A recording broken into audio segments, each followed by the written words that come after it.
Honorable Chief Whip. Honorable Chief Whip.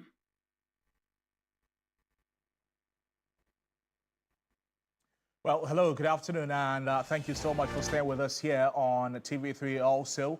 Thank you for joining us on our social media platforms at TV3 Ghana. Happening now, we're taking you to Parliament, where the House is in session. And if you look at the order paper for the day, there's some interesting happenings currently ongoing in Parliament as we speak. There's some questions programmed for some ministers, including the Minister for Transport, the Minister for the Interior, as well as the Roads and Highways Ministry. Also, we have some concerns on the counterfeit dollars and gold bars at Sappeman. You remember the bust that happened some months ago. Also, the plan to deport foreign nationals during Galamsey. All of these are for the Minister for the Interior to respond to questions that members of Parliament will ask him.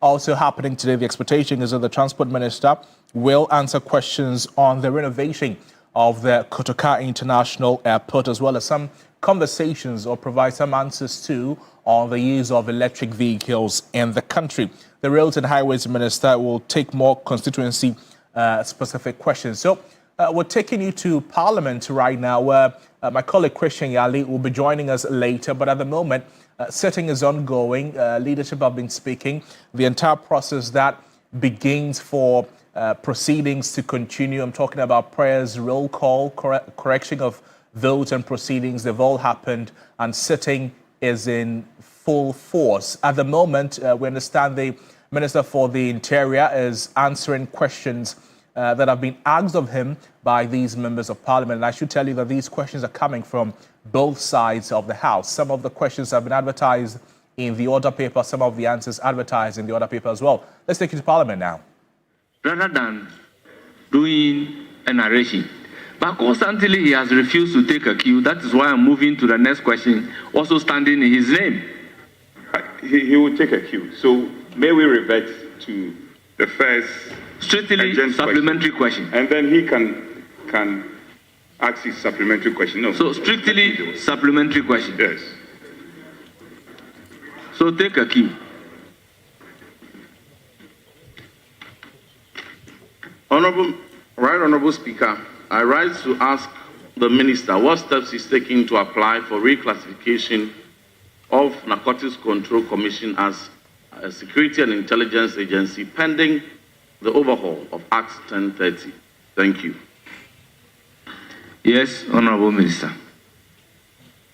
Thank you, Mr. Speaker. Mr. Speaker, because this is embedded in Article 83 of our Constitution, it makes it a bit difficult if you don't get the Constitution amended itself.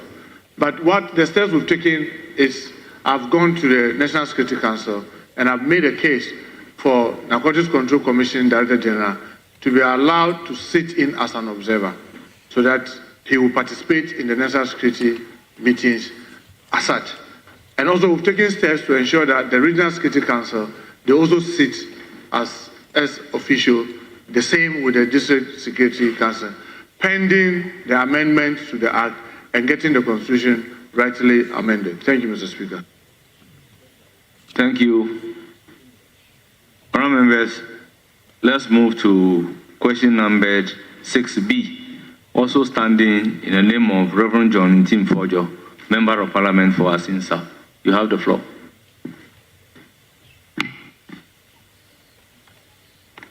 Right, Honourable Speaker, I rise to ask the Minister for the Interior what steps the Ministry is taking to procure and install narcotics detection scanners at all critical and required checkpoints at the airports and cargo stations to replace the broken down scanners to ensure effective narcotics control. I thank you. Yes, Honourable Minister. Thank you, Mr. Speaker. Mr. Speaker, body and baggage scanners are vital tools in the frontline operations of the Narcotics Control Commission, particularly at the airport, where the concealment of narcotic substances has become increasingly sophisticated. Unfortunately, the current state of the broken down scanner at the key airport and cargo checkpoints significantly hampers effective narcotics detection and undermine national and international security effort. Past attempts to repair the faulty scanners were unsuccessful due to severe technical challenges and the unavailability of critical components to service and operationalize the broken down machinery. To remediate this, a cost-benefit analysis was conducted by the ministry but determined that procuring new scanner rather than repairing obsolete equipment will be the most efficient and sustainable solution, particularly since new scanners are embedded with more robust technology that will make the detection more efficient. Mr. Speaker, recognizing the urgency of this matter, the ministry has made dedicated budgetary provision under the security sector retooling program to procure advanced body and baggage scanners to enhance the operations of the agency at the airport. These scanners are essential not only for improving the ability of Narcotics Control Commission to detect and intercept illicit drug, but also for aligning Ghana's counter-narcotic effort with international best practice in airport security and trade facilitation. Furthermore, Mr. Speaker, given the global security implication of narcotics trafficking, the Ministry, in collaboration with the Narcotics Control Commission, are actively engaging both local and international partners to mobilize additional donor support to expedite the procurement and deployment of these scanners. This intervention points to the urgency with which the government and Narcotics Control Commission are poised to achieving effective fight against drug trafficking at our airports and therefore demand the immediate replacement of outdated and non-functional scanners with modern detection technology. Thank you, Mr. Speaker. Supplementary question. Thank you, Mr. Speaker. Considering the fact that given the broken down scanners at the ports, narcotic substances could easily transit our ports and posing a significant risk to our collective fight to ensuring zero tolerance to narcotics, when can the ports be installed with effective and running scanners to ensure our ports do not become transit points for narcotics? Thank you. Yes, Honorable Minister. Mr. Speaker, yes, I acknowledge the challenges and the concern of honorable colleague, but you know the procurement process has to be followed. But what we are doing in the interim is that we are using these sniffer dogs, and each time we see substance that looks like drug, we try to get it to laboratories to test for its for confirmation or otherwise. So yes, I know that having the scanner at the airport will have been an excellent one, but because of this challenge and having to go through the procurement process, which is delayed, we are currently using sniffer dogs to enhance the tracking and search for possible drugs at the airport. I can assure my colleagues that as soon as funds are available, we'll make sure that we procure them, because it is so important, not just for only narcotics cases, but for all other cases like people who are smuggling gold and smuggling other things that are not supposed to be smuggled at the airport. Thank you very much, Mr. Speaker. Thank you. We then move to question number 6C, standing in the name of Honorable Emmanuel Kwaku Boam, Puru East. Very well. Yes. Speaker, the honorable member for Puru East, it's a member of his caucus, and they are presently engaged with the Trade Ministry. So may I seek your leave to ask the member for questioning team to ask the question on his behalf.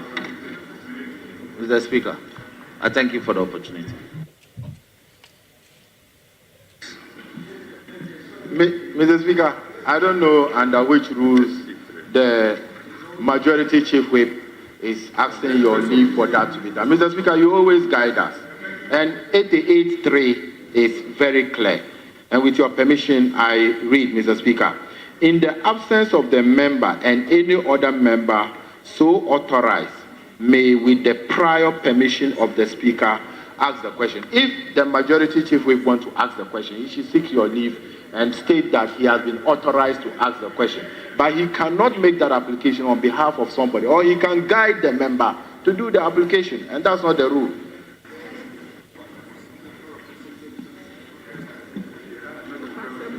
Mr. Yes. Speaker, my brother Habib didn't listen to me carefully.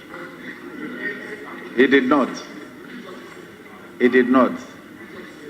The provision that he read is not applicable in this situation because the member did not authorize the member for questioning him to do so. But he did not. He did. Oh, please. He did not. His application to me is to have the question stood down so that he will rush here.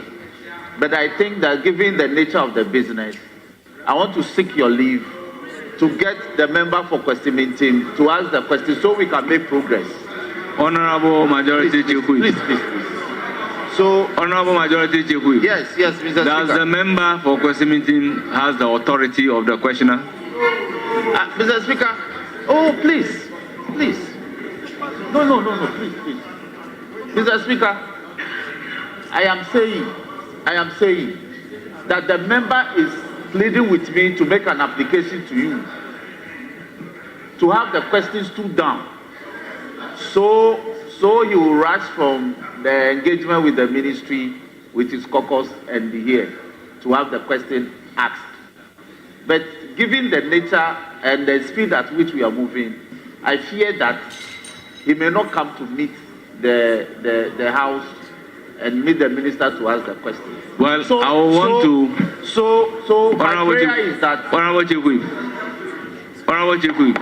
Mr. Speaker, I would prefer having the questions stood down.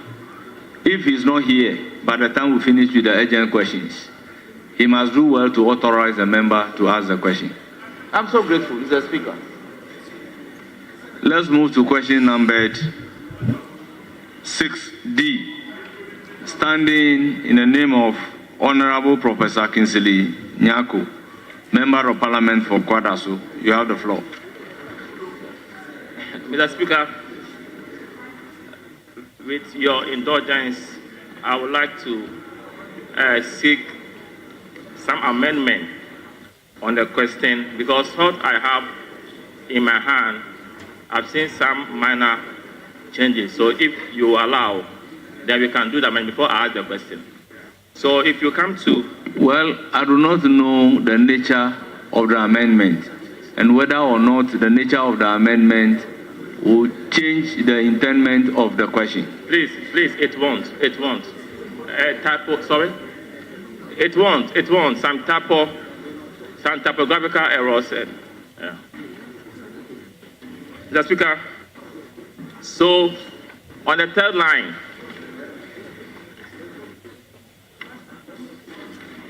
Honorable Member, Mr. Speaker, you know the rule is that when you file a question, sometimes the person who is going to admit the question may advise on certain changes.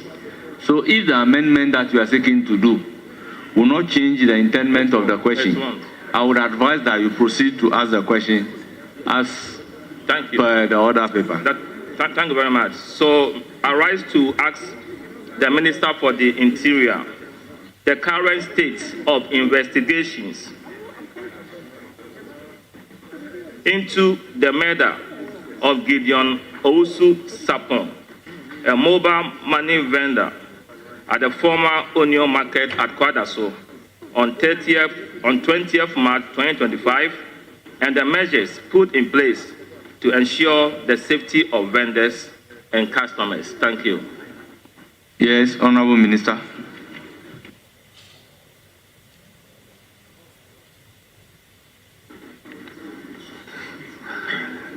Thank you, Mr. Speaker. Mr. Speaker, on the 10th of March 2025, complainant Anzim James of house number plot 66, block 14, Oforukrum Kumasi called at Kwadaso police station and reported that he could not reach out to Gideon Owusu Sapon, a mobile money vendor, for the past 2 days. That when he visited his residence at Old Soldier Barracks, Kwadaso, he noticed foul smell and swarm of houseflies surrounding the window, so he informed the police. The Speaker, on receipt of the information, police proceeded to the scene and found the body of the deceased, aged about 24 years, lying in a prone position on his bed with multiple wounds on his legs, left shoulder, neck, and face in a pool of blood. The Speaker, his legs and hands were tied with ropes at the back and his mouth covered with sellotape. The crime scene management team, led by Deputy Superintendent of Police, Mr. Francis Nimo, visited the scene of the crime. The scene was processed and fingerprints impressions were lifted. Exhibits such as kitchen knife, cutlass, and face cap were retrieved from the scene. The body was conveyed to the Confanoche Teaching Hospital morgue for preservation and autopsy. On the 13th of March 2025, postmortem examination was performed on the body of the deceased by a pathologist at Confanoche Teaching Hospital, Dr. Kobna Owusu Eninkura, after the body was identified by the uncle of the deceased, Reverend George Oboku, in the presence of police. The cause of death was given as strangulation B sharp edge injury in the anterior neck, unnatural. Investigations revealed that the deceased Gideon Owusu Sapon was employed by John Bright Amo as a mobile money vendor at Racecourse, Kumasi, but resident at Old Barracks, Kwadaso. Due to the location of the business, the deceased received large sums of money from customers, especially from onion markets, onion traders traveling to and from Mali, Niger, and Burkina Faso. He usually closes from work at about 6 p.m. On the 8th of March, Mr. Speaker, 2025, at about 8 p.m., the deceased returned home, and when he entered his room, he was attacked by assailants who had laid ambush for him in the house. He was stabbed multiple times with knife on his legs, left shoulder, neck, and face, after which they tied his legs and hands with a rope and robbed him of his iPhone, other phones, cash sum of 200,000, and mobile money SIM card numbers 059 4226 055 4869150, and 0241 480 313, with e-cash amounted to over 400,000. The assailants, after the attack, locked the door outside with a padlock. It has also been established that the robbers transferred cash from the deceased phones to other mobile money vendors, which are being traced. On the 21st of March 2025, police intelligence led to the arrest of suspect Charles Kwame Danso, alias Italy, at Onkrono, Kumasi. During investigation, caution statement was obtained. He admitted to the offense and mentioned suspect Philip Kofi Fojo, alias Left Eye, Samuel Ade Mensah, and Martin Amwa, alias Baba Machu, as his accomplices. Suspect Charles Kwame Danso, alias Italy, led police to arrest suspect Philip Kofi Fojo, alias Left Eye, and Samuel Ade Mensah at Etimetim, Kumasi. They both denied their involvement in the offenses. However, they admitted to being friends to the suspect Charles Kwame Danso and Martin Amwa, alias Baba Machu, who is at large. On the 27th of March 2025, Suspect Martin Amwa alias Babamacho was arrested at Mount Tema. In his investigation caution statement, he mentioned suspect Mavis JC as one of the accomplices. On 3rd April 2025, suspect Mavis JC was also arrested at Ponkrono, Kumasi. However, she denied her involvement. Suspects Charles Kwame Danso, aka Italy, Philip Kofi Fojo, aka Left Eye, Samuel Ade, Martin Amwa, aka Baba Macho, and Mavis JC were arraigned before Asukwa Magistrate Court, presided over by Her Lordship, Mrs. Ifwa Densi Asare Echere. Charges and facts read, plea not taken. Suspects were remanded into prison custody to reappear on 16 July 2025. Meanwhile, on 17 June 2025, the duplicate case docket has been sent to the Attorney General's Office, Kumasi, for study and advice. Thank you, Mr. Speaker. Any supplementary? Mr. Speaker, I want to thank the Honorable Minister and the Interior Ministry and the Police Service for a very good job done. But I'm pleading with them to expedite the process for justice to be done in favor of a departed brother who lives in the constituency. Thank you, Mr. Speaker. Thank you so much. We then move to question number E. Standing in the name of Daniel Nana Ado Kenneth, Member of Parliament for Okre.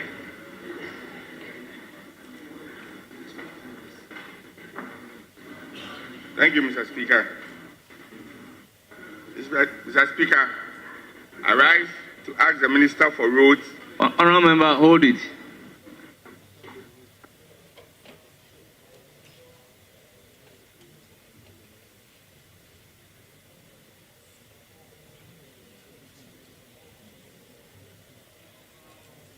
Honourable members, in the circumstances, let's vary the order of questions so that we can take the normal questions for the minister responsible for interior. We can discharge him. Then we come back to the rest of the urgent questions standing in the name of other ministers. Honourable members, is that agreeable to the House? Speaker, that is so. We are in agreement. Very well. That we vary.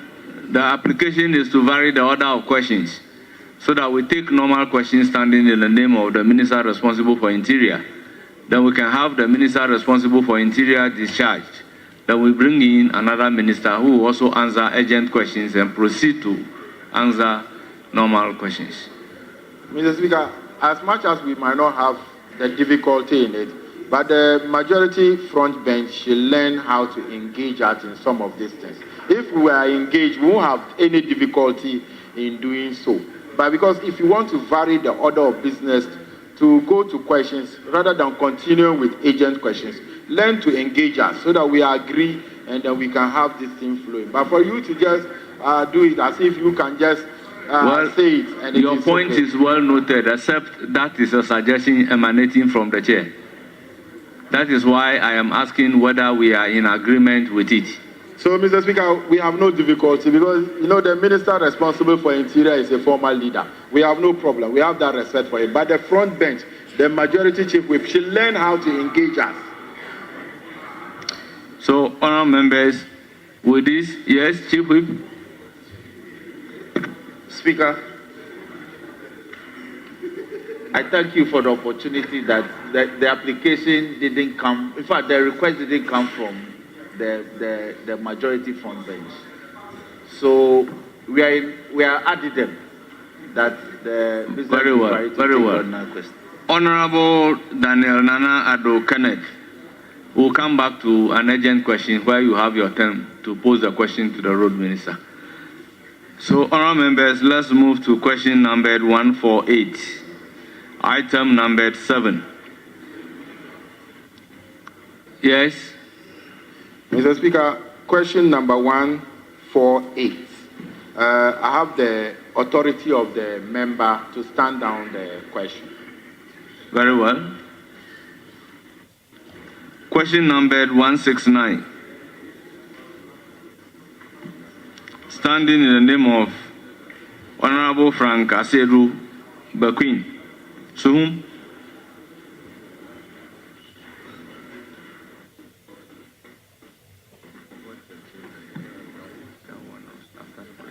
Mr. Speaker,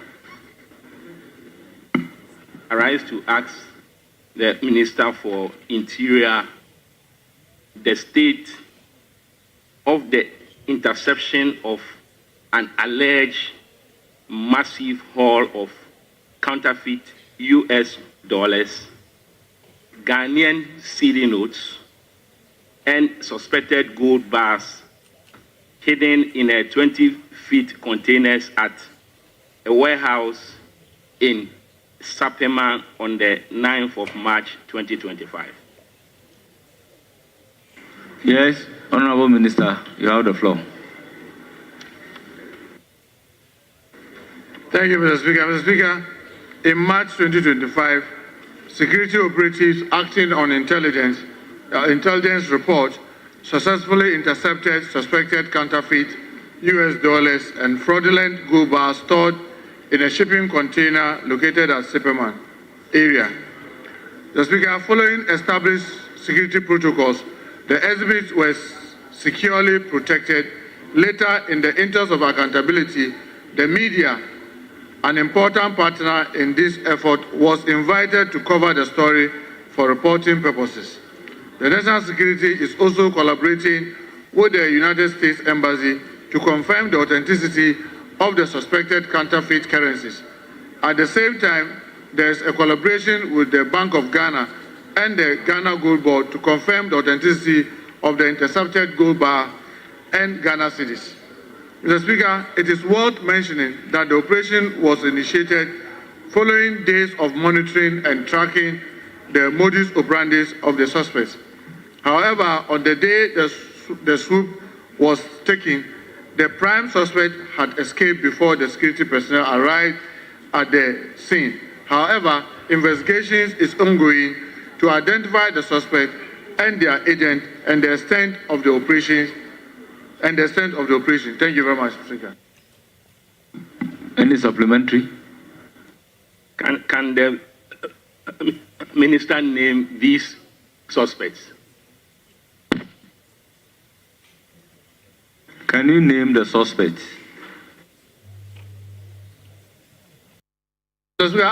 No, because of the nature of the operation. At this stage, it's not possible to name the suspect because we are still trying to apprehend all those involved. But what I can tell you is that the lead person is not even a Ghanaian. But we believe that he has collaborators who are Ghanaians that are facilitating this kind of operation. So if you notice, I'm sure you may have some information. Where we find the containers, we've still left it in the same compound. We've only provided security men and women guarding to make sure that we ourselves don't even tamper with the content of the container. So you can be rest assured, once the investigation and the operations is over and we are able to apprehend all those involved, we'll put their names, definitely they will be before court and their names will be known. Thank you, Mr. Speaker. Thank you very much. Honourable members, let's move to question number 171. Yes. Thank you, Mr. Speaker. Mr. Minister, in your answer, you did say that you were collaborating, the National Security was collaborating with the U.S. Embassy to authenticate the currency, that's the U.S. dollars. I'm wondering, why would you want to collaborate with the U.S. Embassy to authenticate the dollars? Whilst we have counterfeit machines in all the banks, the Bank of Ghana also do have a counterfeit machine. Even Abochi, using his fingertips, can tell you that this is fake or this is genuine. Why would you want to waste time since March to hear from the U.S. Embassy before you continue? Thank you. Honorable Minister, you have the floor. Well, let me say here and now, and emphatically, in fact, they wrote to us wanting to be part of it, because it was US dollars. They wanted to be sure the routes and how these guys get to even do what they were doing. So they wrote to us wanting to be part of the operation. That's why I told you that when it came to the issue of the counterfeiting, our reliance was on the Bank of Ghana and the gold vault for the gold. But they invited themselves in by writing to us that once the US dollar is mentioned, they want to be part of it. And as you may know, because I know you're a former ambassador, when it comes to the US dollar, the US don't joke with that currency. Anywhere in this world where the currency could be affected, they want to be there and they want to protect their currency. And that's why they came in, but not because we have doubt and we believe that they were the only people who could authenticate it. No. In fact, they wrote and wanted to be part of it because they want to be part of the investigation so that if there's a syndicate that is related to their citizens, they'll be able to break the syndicate. Thank you very much, Mr. Speaker. Question number 171. Standing in the name of Honorable Frank Asedu Bakwin, Member of Parliament for Suhun. Thank you, Mr. Speaker. I rise to ask the Minister for Interior to provide an update on arrest made on 4th of March 2025 on the Cape Coast to Takoradi Highway in respect of some substances alleged to be illicit drugs. Yes. Honorable Minister.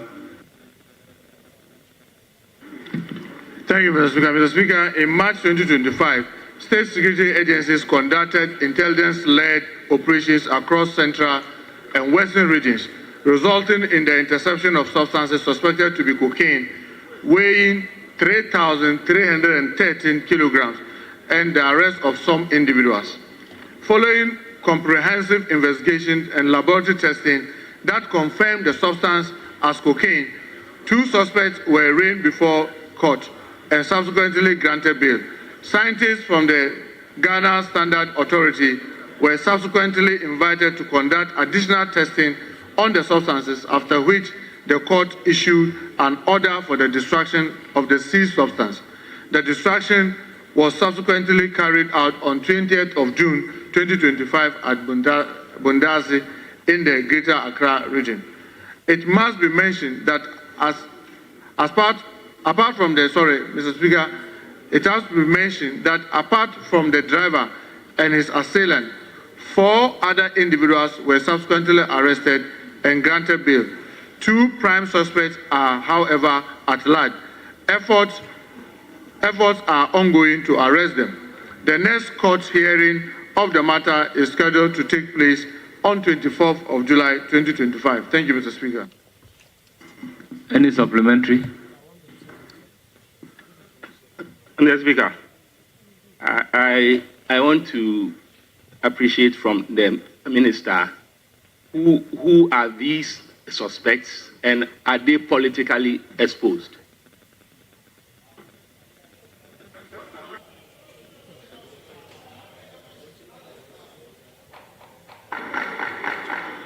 Well, Mr. Speaker. All members, order.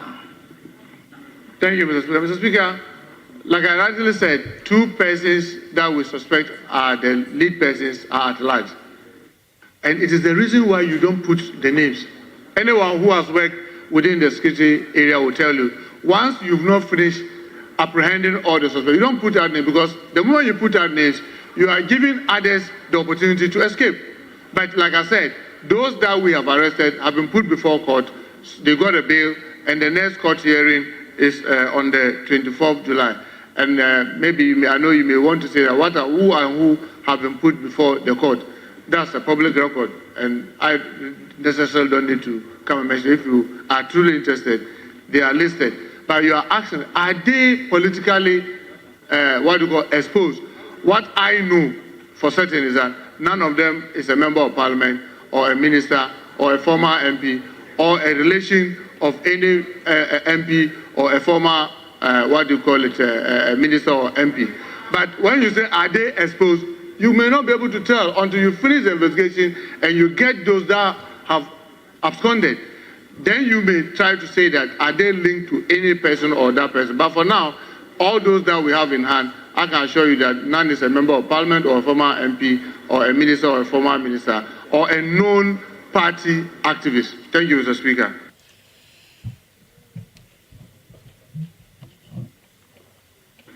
Yes, Dr. Kabiru. Thank you very much, Mr. Speaker. Mr. Speaker, I would like to find out from the minister, why is it that a suspect wanted by the police for investigation cannot be presented to the public to aid in the arrest of such a person? Thank you very much. Yes, Honorable Minister. Mr. Speaker, I want to repeat once again. Once you have not concluded investigation, when you provide names, you are providing leads. When you are done with investigation, you even publish them as wanted, because now you are done, and you are certain that this is the complete syndicate or those that you are looking for. You then even advertise that these are wanted individuals. You can use Interpol, which our country is a member, to even track them if you know where they are. But at the time that some of them are at large, putting out names is not useful. You will jeopardize the investigation. But once it's done, they are sometimes even put as wanted list, on the wanted list, and on the Interpol list for tracking and possible arrest wherever they find themselves in the world. But we are not done with the investigations. And we always want to believe that these are not just mere persons who just do this. Sometimes the connivers are with people even very close to the enforcement agencies. That is why you don't provide the names when you are not done with the investigation. Other than that, you will see sometimes in the media, you see police saying somebody is wanted for this crime and that crime. It is because then they are finished and they are certain that this is the closed circuit. But when you are not done with that, you don't put out the names, because when you do that, you are compromising your operations. Thank you, Mr. Speaker. Honorable Yindam, you have the floor. Thank you, Right Honorable Speaker. Mr. Speaker, according to the minister, the investigations and prosecutions are still ongoing. And per the answer, 24th of this month, the case will be heard again. By reading the answers he provided, he said those substances have been destroyed. According to the minister's answer, after testing, they have destroyed the substances. So I don't know how that can be done, or I want to find out from him. So what evidence are they now going to use to prosecute? Thank you, Right Honorable Speaker.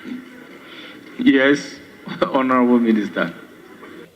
Thank you, Mr. Speaker. Mr. Speaker, let me encourage my colleagues to sometimes learn these rules of how they destroy this thing. On our own, we can never take the drugs and go and destroy it. We have to secure a court order. So when you arrest, it's been tested, you do a second test like as indicated, it's confirmed. You now notify the court that, yes, this has been confirmed. So if, for example, you are looking for Honorable Nindam over 8, it's confirmed that it's cocaine. So the issue about 8 is no longer an issue.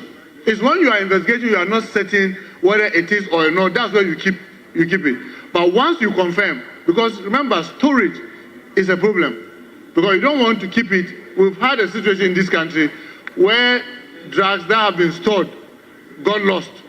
So the moment you confirm that it is substance, you go to court and get authorization so that you destroy it, because it's no longer an issue in the investigation. Yes, so in this instance, that's it. It's been confirmed by the court, and we already have about 6 people in hand. So the court gave us authorization to destroy it, and we did that, I think, on the 20th of June. Thank you, Mr. Speaker.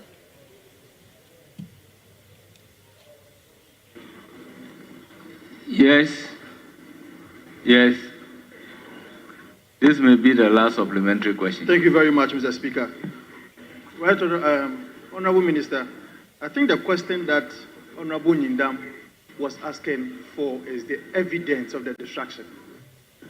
Is it possible that you can provide evidence of the destruction or the people that witnessed that destruction? I think that is what you wanted to find out. Honorable member, we all heard the question posed by Nyindam very clear. His view was that once the people are not tried, some are at large, why should you destroy the evidence? And the minister has answered that question to the effect that it has been tested and certificated, and the court order was to destroy it. We lived in a country where exhibits were lost, so they don't want to keep this exhibit for long. So I think the question has been answered by Honorable Nyindam. Please, Honorable Speaker, Minority can I ask my Whip, question then? you have the floor. Let me attempt not to stand in breach of Order 88.7. It's quite interesting, the revelations given by the minister. Is it the case that the order from the court was based on application from the ministry, and there is evidence of the court order that prescribed the destruction of, in this context you can call it cocaine, because you have confirmed that the substance was confirmed as cocaine. Are you able to give us these further details? Yes, Honorable Minister. Thank you, Mr. Speaker. Mr. Speaker, yes, it was done publicly. In fact, it was even announced that on this day, this time, and the media covered it. I want to believe that if you Google now the destruction that was done on 20, you should find it, because it was something that was done publicly. But usually this one normal happens. You have a number of substances, some of them Indian hemp, others, you keep saving. Now when you secure court order to destroy them, you put them together. So for example, you go, you've confirmed everything, and the court order has been given for destruction. You announce to the public, you carry the media, and most of the time when we are doing this, our international partners are interested, and they also come to observe and to ensure that truly it destroyed and destroyed properly. So I want to believe that if you Google, you will even find evidence of the video. But if it is the will of the House, why not? I can provide some of the videos for you. I'm sure the Director General is behind me. He may even be interested in WhatsApping some of the video that maybe I'll be able to WhatsApp to the minority leadership immediately. Thank you very much. Yes. Can we end the supplementary with Honorable Nyindam based on our agreement? Mr. Speaker, I would like to find out from the minister if it will please him to make, if you can make available a copy of the court order for the destruction of the said substance to us, so that we can.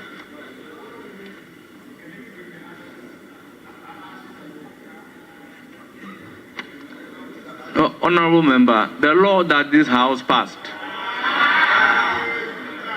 Honorable member, the law that this House passed stipulates how these exhibits are supposed to be destroyed. Honorable Minister, they want you to produce the order.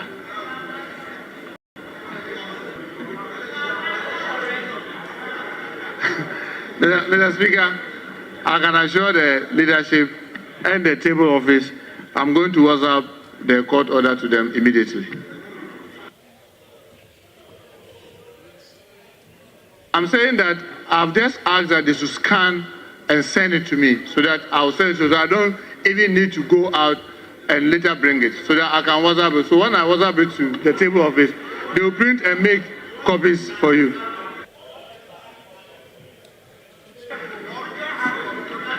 Honourable members, let's move. Do you have a supplementary question? Speaker, I'm wondering, they want the Honorable Minister to lay his phone because he needs to get the order for them, so he won't do that. And the ashes. Yes, Majority Leader.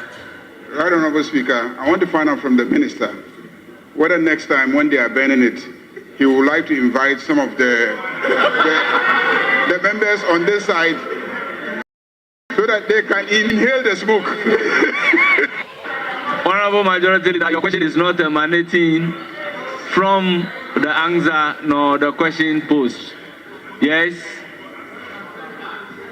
Thank you, Mr. Speaker. On a more serious note, I have been wondering, here is a case where we've had an incident where an exhibit got lost. Would it be wrong for the minister to prescribe a much safer way of keeping this exhibit? I think we should be looking at that of it because the distraction is raising all kinds of doubts and reasons. Thank you.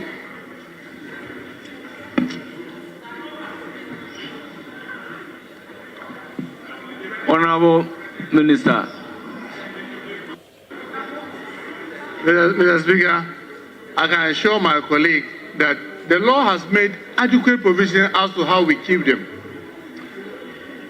But each time we have them, and for example, we have insisted that let's not keep this exhibit for long, for the possibility of individuals ever thinking of tampering with them. Because you see, we have exhibit room where each day when there's activities, you open and then you keep for safekeeping. Now, if you keep so many of them there and it is tampered with, it becomes a problem. Yes, there are cameras, there are all the things. If you have to open the safe, all the protocols are there. But remember, we are dealing with human beings. So our practice is that don't let it stay for long. Take the necessary steps, go to court, get the court order, and then it gets escorted in the public, in the glaring eye of the public. You invite the media, invite the international partners.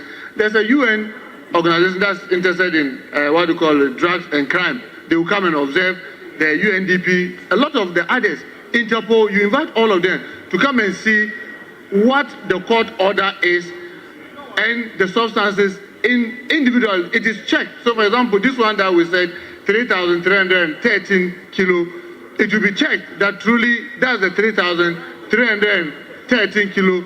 All of them will be checked before the distraction. So there's a law governing how it is done. So I can assure you that it is not done in the night. It is not done in secret. It is not done in a back room somewhere. It is done in an open where everyone who wishes to be there is there. And like the majority that suggested, maybe the next time we are going to do distraction, Mr. Speaker, with your permission, we could invite some members of parliament to come and observe the process so that they can appreciate what it takes through to distraction. Thank you, Mr. Speaker. Thank you. Question number 171.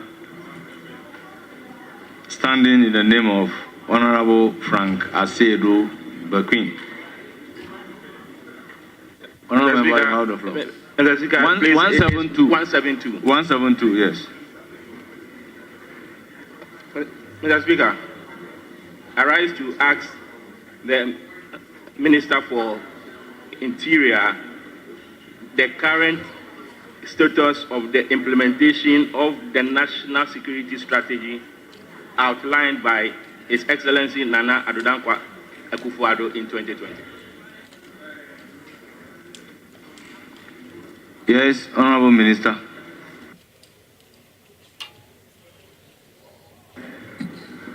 Thank you very much, Mr. Speaker. Mr. Speaker, in June 2021, Ghana launched its National Security Strategy 2020 under the theme A Secured and Prosperous Ghana with Regional, Continental and Global Reach and Influence.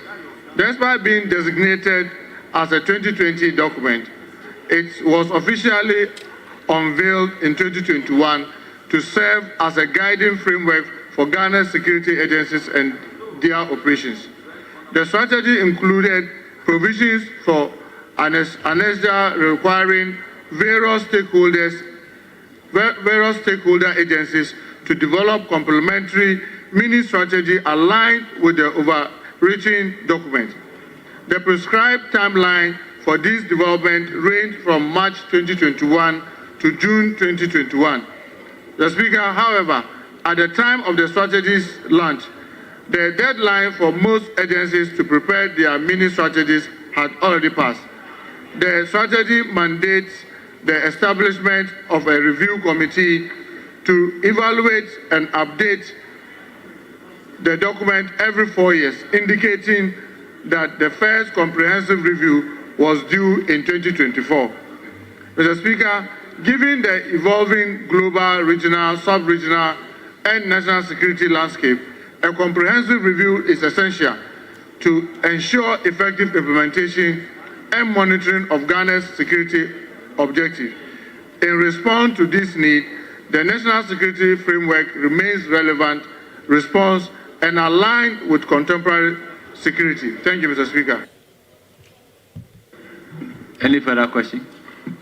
Yes, I'd like to appreciate from the minister if the ministry will consider implementing the strategy and reviewing it as time goes on.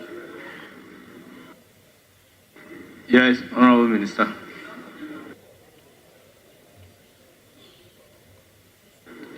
Mr. Speaker, yes, I can assure my colleague it is the guiding principle now, and we'll be using it to guide most of our operations. Yes, like our scientist said, looking at the season of time, we need to come up with a review, and we are in the process of doing that. But we are currently using the strategy to implement most of the things that we are embarking on. Thank you, Mr. Speaker. Honourable members, let's move back to question number 148. Standing in the name of Ms. Shirley Che Ekima Mobiaja. Yes. Because the Honourable Habib made an earlier application to stand down that particular question. So yes. With your leave. So the earlier ruling that I have given is that if at the time we are finishing with the minister, the member who posed the question is not in, then we'll take the appropriate decision. With respect, that earlier directives was in respect of the Honourable. Yes, it is applicable for this one. And because we are now on normal question before we move to urgent question, that is why I am calling on the question. Okay, Speaker, then our response is that we are making, with your leave, we want that question stood down. 148 stood down. Yes, that is why I'm saying that the question can only be stood down so long as we have other questions for the minister.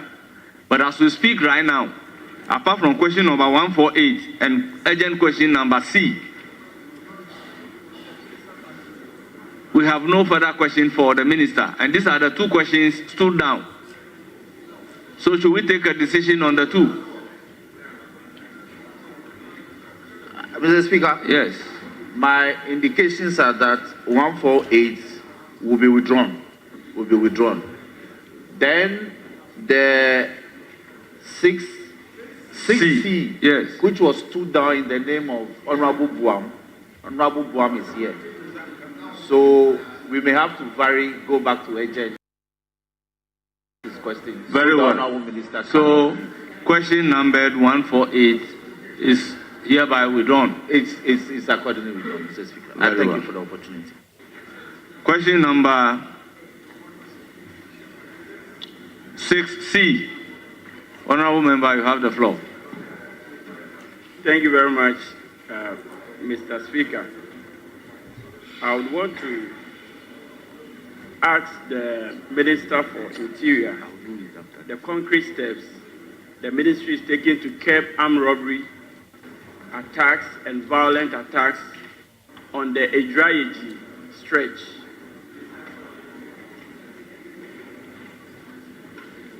Honourable Minister, you have the floor.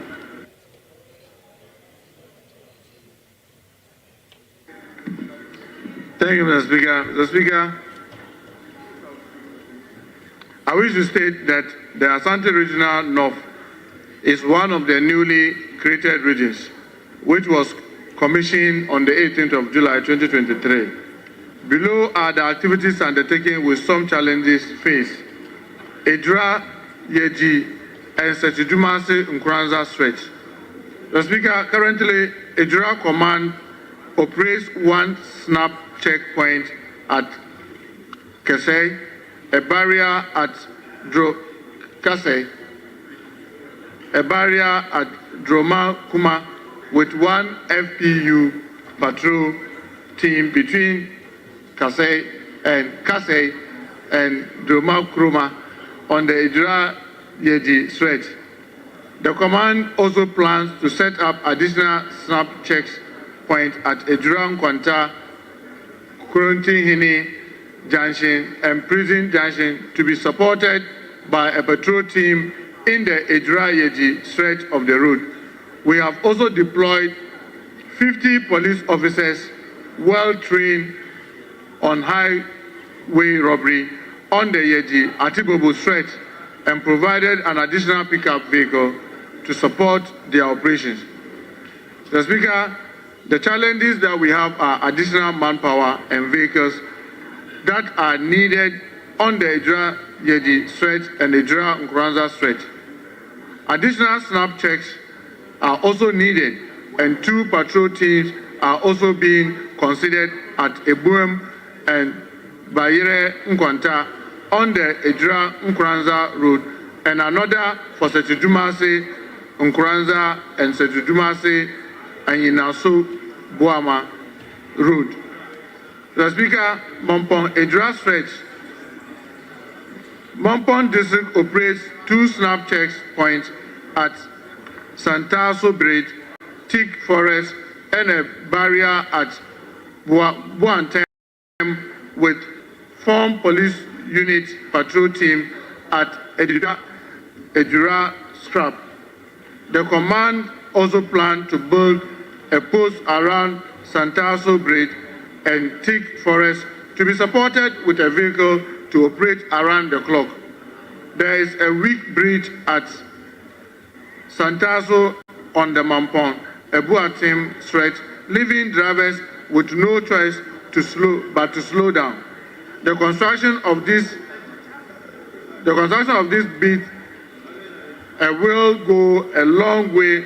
The construction of this bit will go a long way to reduce the robbery incident on this stretch. Thank you, Mr. Speaker. Honourable members, before supplementary question, let me acknowledge the presence of students from Esikam Presbyterian Basic School. They are led by Ade Prisla, headmistress. They are from Abuakwa South, the number 62. We also have Trifo Praso Senior High School, led by David Tepper, teacher. They are from Trifo Etimonkwa, 105 in number. And we also have Akenten Apia, Minka University of Skills, Training and Entrepreneurial Development, led by Silvanos Fifi Brookman Kofi, patron. They are from Kwadaso. Is a member of Parliament for Kwadaso here. They are 68 in numbers. May you have a fruitful visit to Parliament of Ghana. Thank you for coming. Yes, any supplementary question? Mr. Speaker, I want to thank the Honourable Minister for the response to the question. But I stand here with a heavy heart and trying to wish a businessman who lost his life just this Sunday after coming for... Honourable member, respect the rules. Normal business. Honourable member, respect the rules. You either ask a supplementary question or you humbly resume your seat.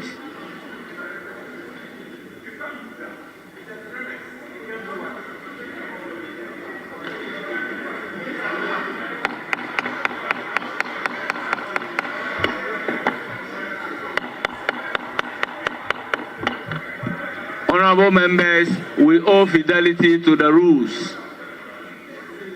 So if you don't have any supplementary question, kindly resume your seat. Thank you, Mr. Speaker. For now, no supplementary questions. Thank you very much. Honourable members, may I thank the Minister for attending upon the House and answering questions. Honourable Minister, you are hereby discharged. We move to urgent question numbered D. Minister for Roads and Highways, may you kindly take your designated seat.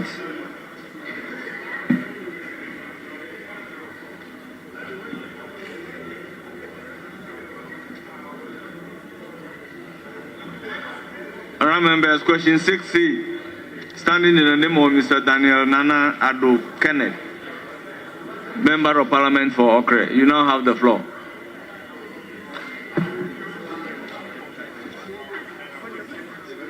Thank you, Mr. Speaker. Mr. Speaker, I rise to ask the Minister for Roads and Highways the urgent safety measures being implemented to reduce the rampant occurrence of accidents on the Edukom Asisieso Akwini to Trom Junction Road and Edukom Nkurakan Road, particularly the Edukom Bepoase Asinima Okakojo Junction and Kobo Kobo Onyambeche Aboma Junction section. Thank you, Mr. Speaker. Yes, Honourable Minister.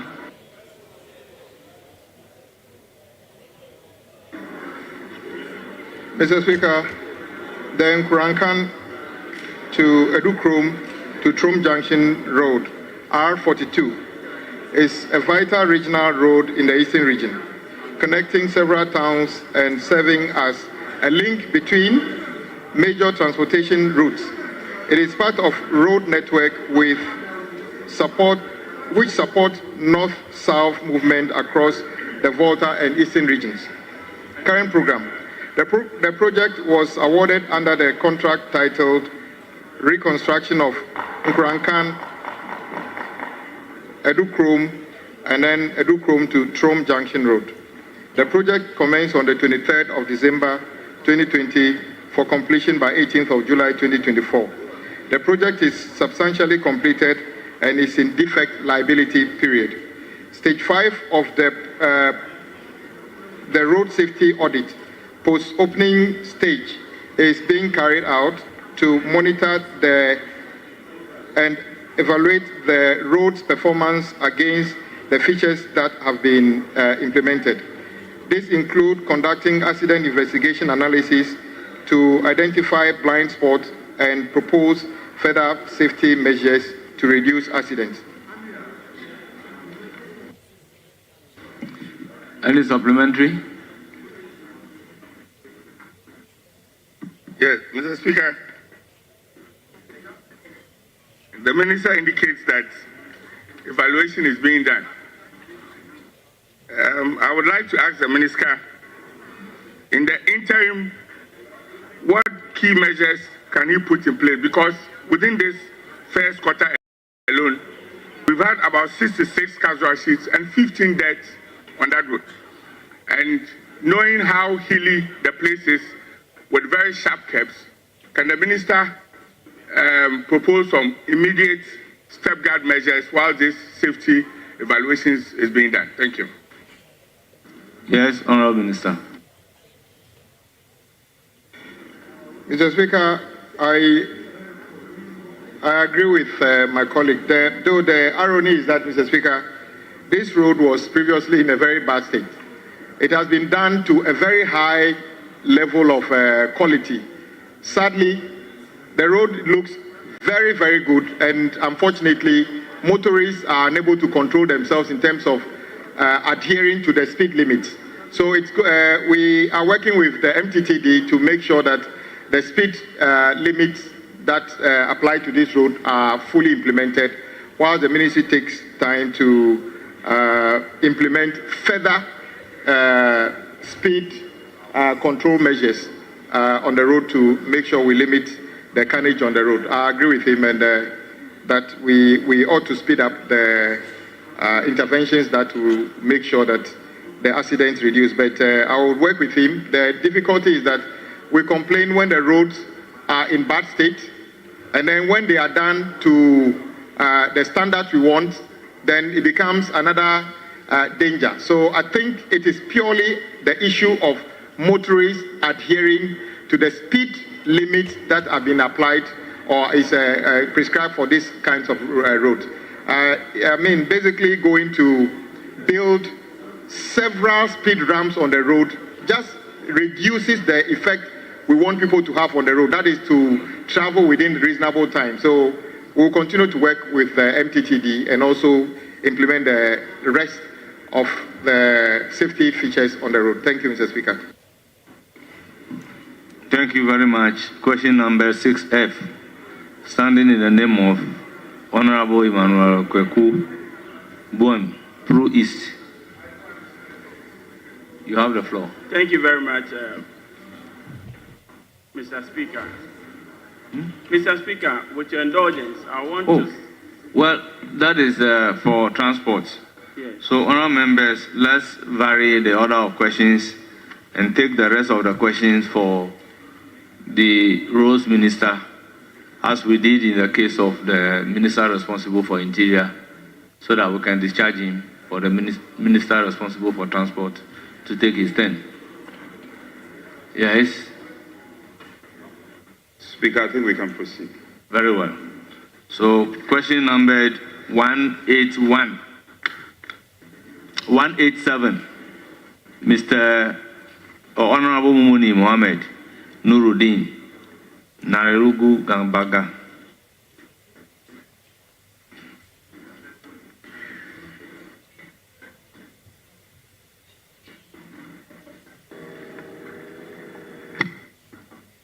Thank you very much, Right Honorable Speaker.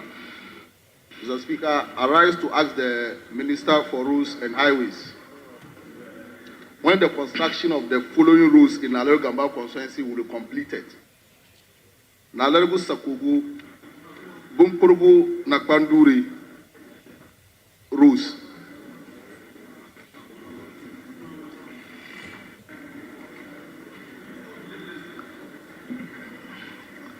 Honorable member, the question on the order paper, you have not fully asked the question. May you do so. Mr. Speaker, thank you very much.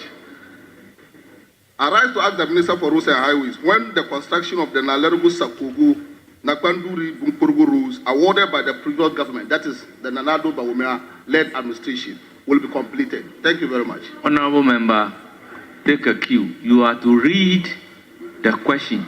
You don't add, you don't subtract.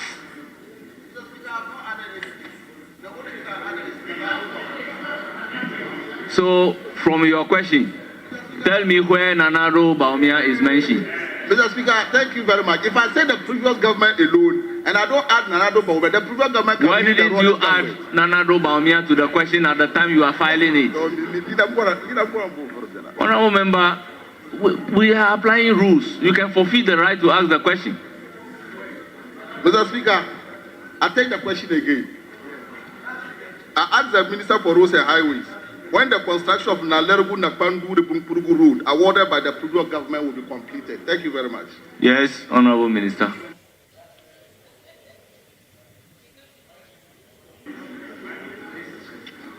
Mr. Speaker, the Narlegu, Sakogu, Nakanduri, Bunkurungu Road. Background. This road is a section of IR11 highway that runs through the Northeast and Upper East regions. It is located within the Gambaga municipality and Bukurugu district in the Northeast region. The length of 68 kilometers. Current program. The phase 1. Upgrading of Narilugu Nakwanduri Road, 25.8 kilometers. The B, Lot 2, resealing of Nakwanduri Bende Road, kilometers 0 to 27.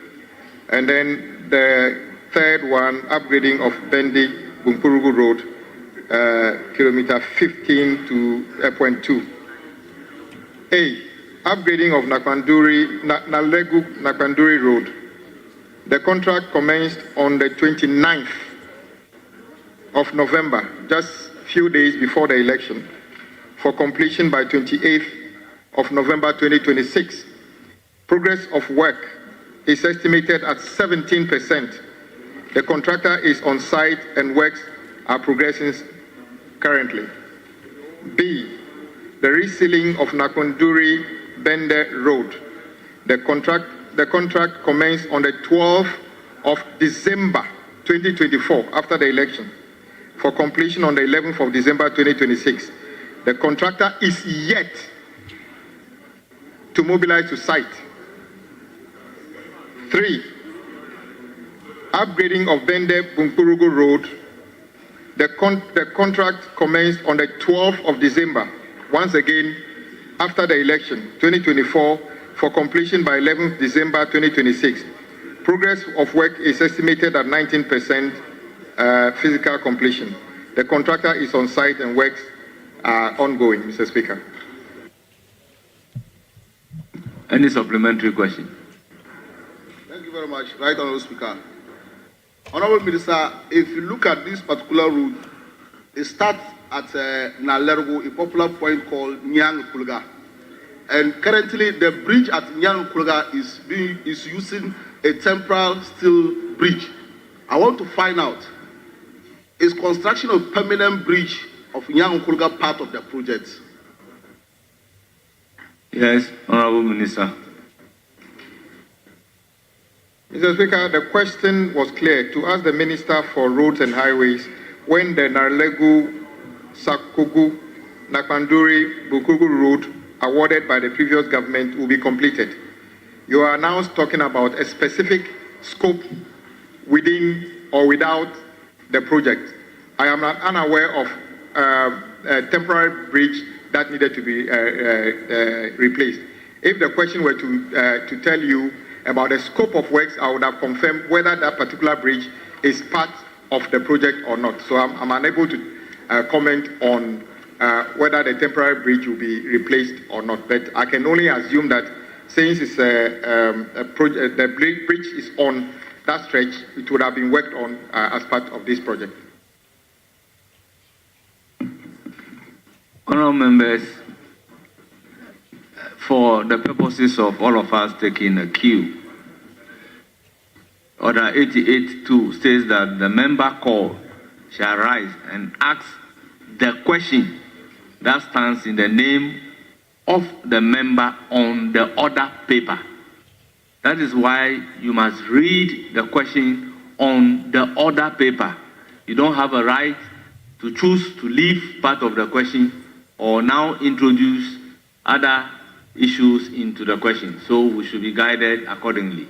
2, for supplementary question, 89 concluded by saying that supplementary questions shall not introduce a matter not included in the original question.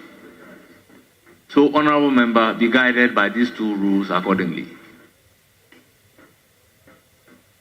Let's move to question number 204, standing in the name of Honourable Robert Wisdom Kujo, Member of Parliament for Prestia, Winnie Valley. Thank you, Mr. Speaker. Mr. Speaker, I rise to ask the Minister for Roads and Highways the status of the Bogosu issue siding Winnie Valley Road. Yes, Honourable Minister. Mr. Speaker, the Bogosu Nsu siding Winnie Valley Road, 26 kilometers, is in the Prestia Winnie Valley municipality of the Western region. The road forms part of regional route R121, current program. This road has been awarded on contract under the title Upgrading of Bogosu Nsu Siding, Winnie Valley Road, Lot 4. Works commenced on the 19th of March 2020 for completion by 19th of September 2022. Winnie Valley Road, the Winnie Valley Town Road was packaged as variation order under the upgrading of Bogosu Nsu Siding Winnie Valley Road Lot 4. Physical progress of work is estimated at 37.6%. The contractor is currently not at site due to delayed payment for works done. Steps are being taken to get the contractor back to site to complete the outstanding works. Any supplementary? Thank you, Mr. Speaker. Mr. Speaker, may I be privileged to some of the steps taken because this project has been abandoned for almost 3 years now.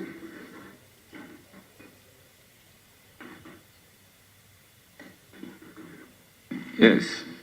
Let's move to question numbered. Yes. Honorable. Mr. Speaker, thank you. Mr. Speaker, the minister before this House tells us that steps are being taken to ensure that the contractor gets back to site. That is a very major road. He also says that it's as a result of some non-payment. May I know from him whether that road is part of the priority for payment in respect of what has been released?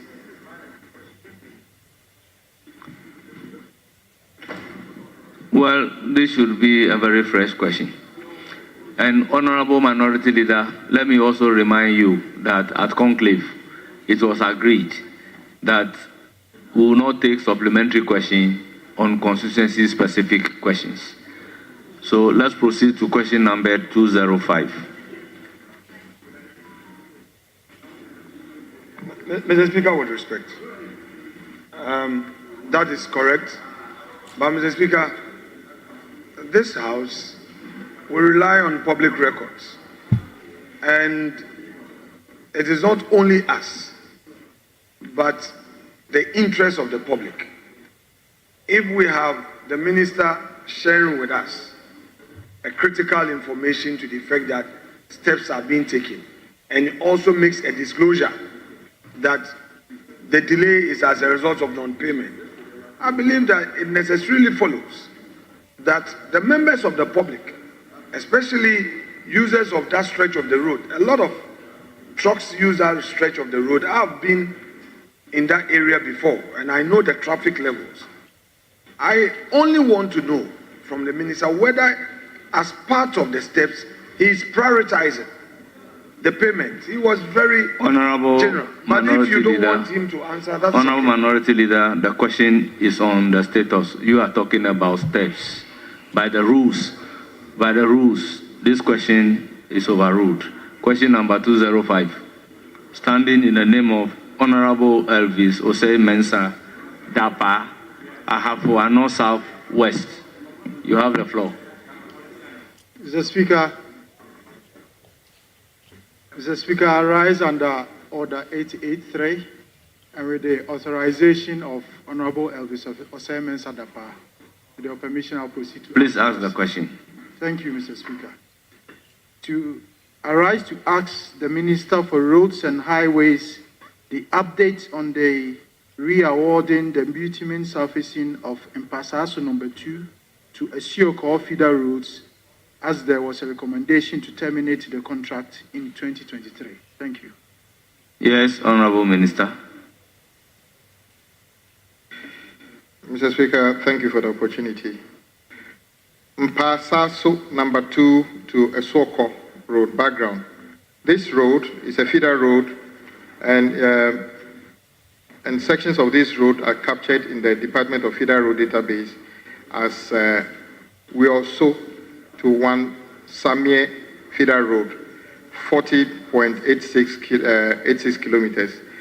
The road section from Wioso to Mpasaso number 1, which is 19.5 kilometers long, is paved and in fair surface condition. Whereas the section from Mpasaso number 1 to Mpasaso number 2, Asioko, Wasa Mere, is partially engineered and in poor surface condition. It is located in the Ahafo and North South West District of the Ashanti region.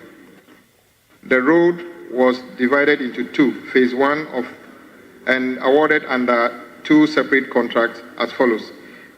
Bitumen surfacing of Mpasaso number 2 to Asuoko Feeder Road, and then bituminous surfacing of Mpasaso number 2 to Asuoko Feeder Road, another 7.4 to 23.5. The above roads A and B were awarded under the contracts titled Bituminous Surfacing of Mpasaso number 2 Asuoko Feeder Road, and then bituminous surfacing of same under phase 2. The contracts commenced on the 6th of October 2020 for completion by 5th of October 2021. The contractors failed to commence work on site, resulting in no physical works done. The contract terminated on 6th of May 2024. Current program, there is no program on this road.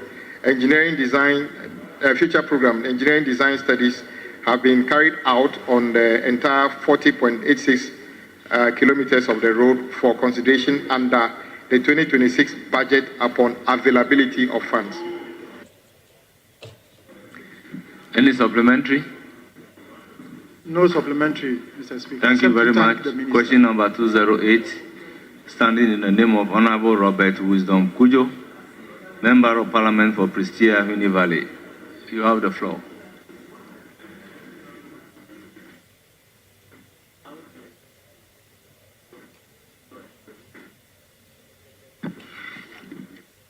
Thank you, Mr. Speaker. Once again, Mr. Speaker, I rise to ask the Minister for Roads and Highways measures being implemented to improve the Prestia and Huni Valley Township roads. Yes, Honorable Minister.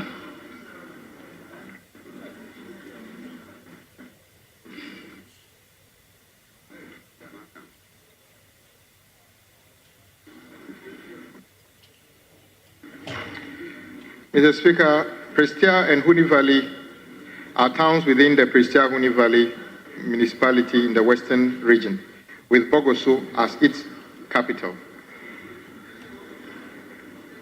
Kilometer 10.15 of the roads of this road is within the municipality were upgraded to bituminous surfacing under a Sino-Hydro Master Program. Substantial completion of these roads were in June 2022, with defect notification period ending in June 2023.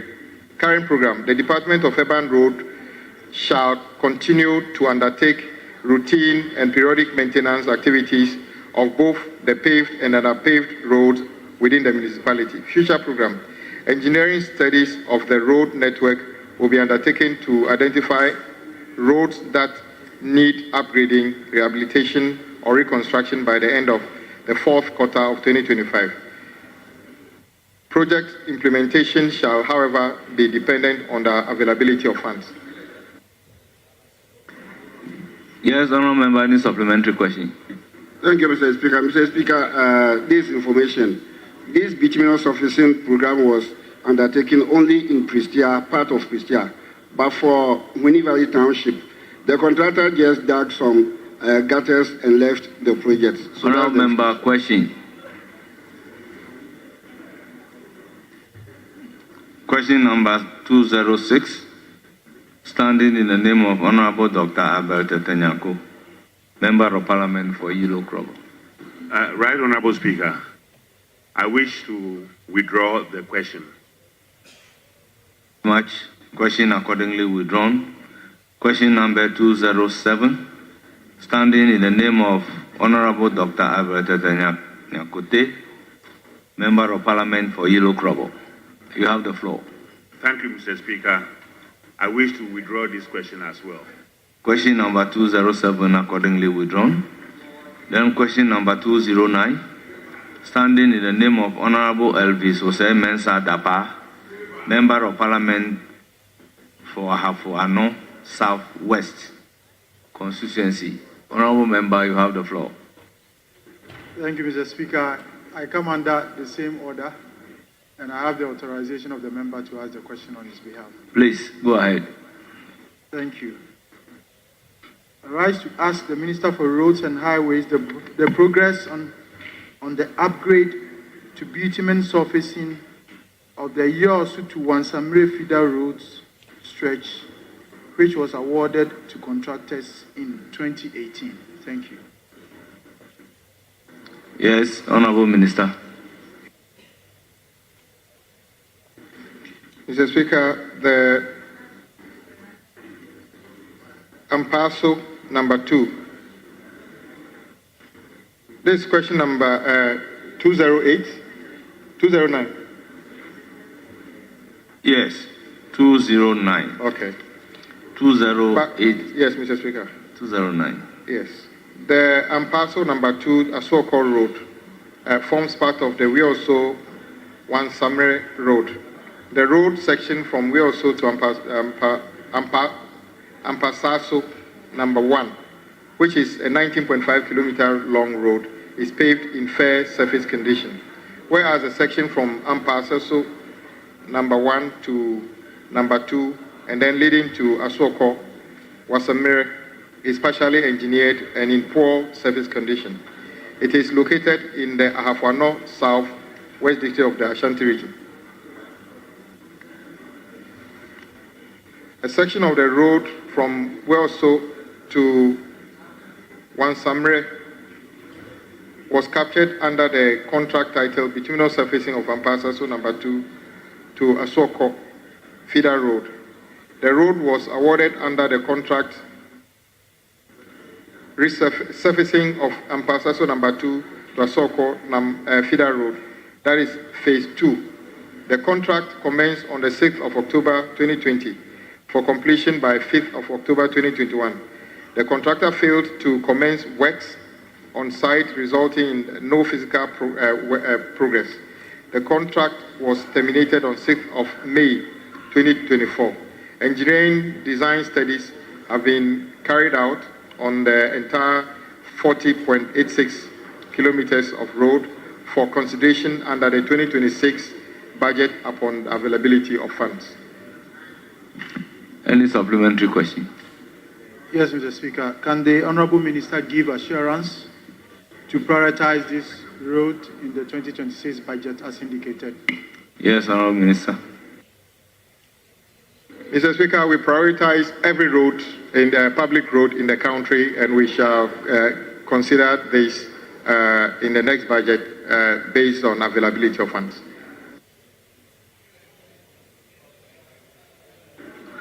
Honourable members, may I, on behalf of the House, thank the Honourable Minister responsible for roads and highways for attending upon the House to respond to the questions. Honourable Minister, you are hereby discharged. Honourable members, let's move to urgent questions. Scheduled for Minister responsible for transport, who is here to respond to those questions. Honourable Minister, kindly take your seat.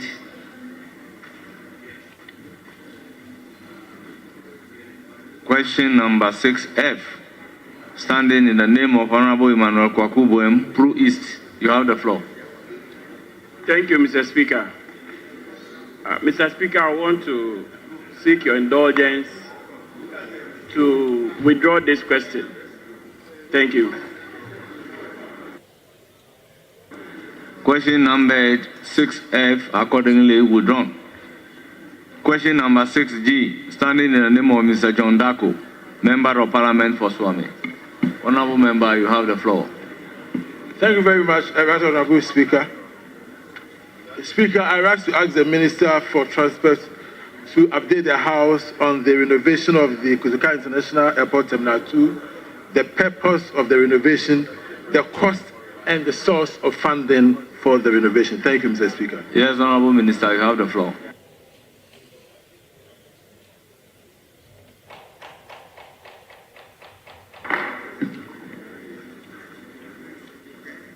Thank you, Mr. Speaker.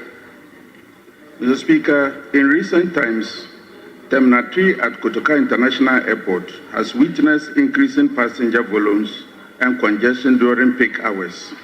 To address this, Ghana Airport Company Limited has developed a plan to convert Terminal 2 into a dual-purpose facility that can support Terminal 3 during peak times.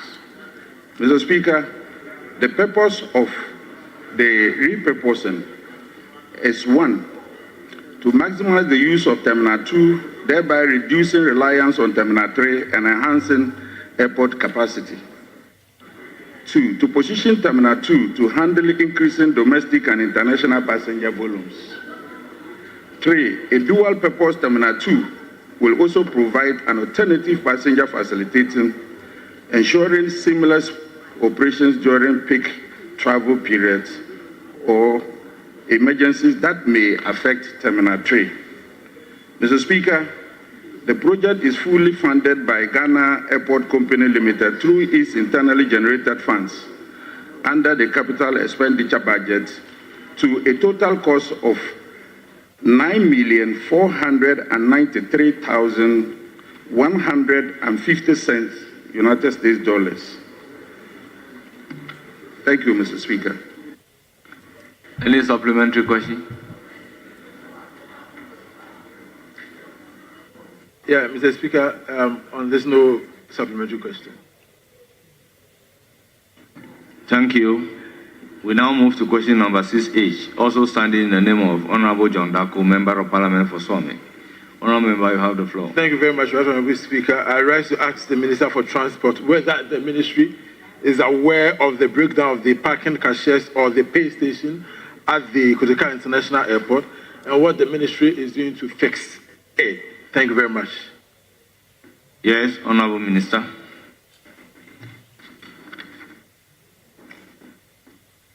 Thank you, Mr. Speaker.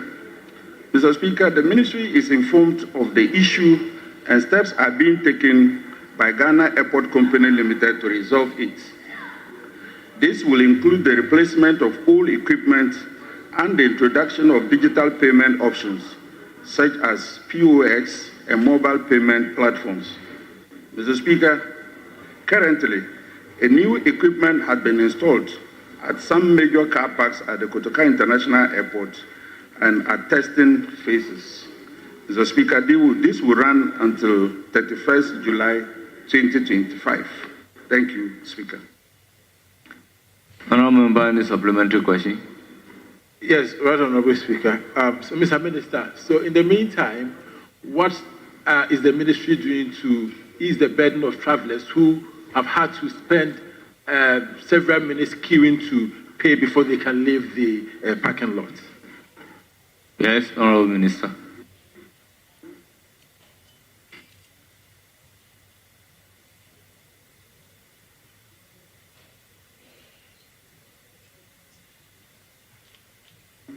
Mr. Speaker, the ministry through the Ghana Airport Company Limited is increasing the number of cashiers at the parks. We have also increased the number of the POS from 3 to 6. And again, we are increasing the number of payment platforms from 3 to 6 too. We believe that this will help reduce the congestion and the traffic during peak hours. Thank you, Mr. Speaker. Honourable members, we then move to item number 7 to take question number 89. Standing in the name of Honourable Kojo Opon Nkrumah, Ofosi IRB Member of Parliament. Thank you, Mr. Speaker. Mr. Speaker, I rise to ask the Minister for Transport the timelines for promoting the installation of solar systems in public buildings to be used for charging vehicles in accordance with Section 5142 of the Electronic Vehicle Policy of Ghana. Thank you, Mr. Speaker.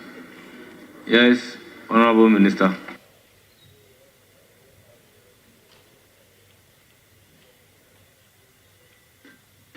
Mr. Speaker, the National Electronic Vehicle Policy outlines institutional arrangements for implementation, assigning the lead responsibility for promoting the installation of solar systems in public buildings to the Ministry of Energy and Green Transition, as well as the Ministry of Works and Housing and Water Resources. Mr. Speaker, the policy adopts a phased implementation approach, and according to the implementation roadmap, we have from 2024 to 2026 to promote the installation of solar systems in public buildings for charging electronic vehicles. Thank you, Mr. Speaker. Any supplementary? Yes, Mr. Speaker. Mr. Speaker, in his answer, he says they have between 2024 and 2026. I want to find out from him whether in practice it has actually started as at now, and if while at that they are offering any incentives to the operators of public buildings. Thank you, Mr. Speaker. Yes, Honorable Minister. Mr. Speaker, as I stated in my response, the lead role is within the Ministry of Energy and Green Transition. But there's a collaboration between the Ministry of Transport and the Ministry of Energy and Green Transition, and some of the installations are being put in place by now. Even some will be commissioned soon. The other incentive is to let the people be aware of the advantages of using EV vehicles, because they are cheaper to operate and they are good for general public transportation. So that is the campaign we are doing in the regions. Thank you, Mr. Speaker.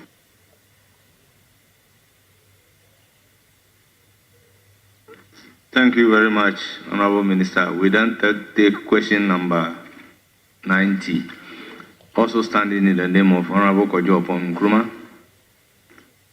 Mr. Speaker, thank you once again. I want to find out from the Minister the timelines for reviewing existing relevant laws to accommodate the electric vehicle ecosystem in Ghana, and which laws specifically are being affected by this. Thank you. Yes, Honorable Minister.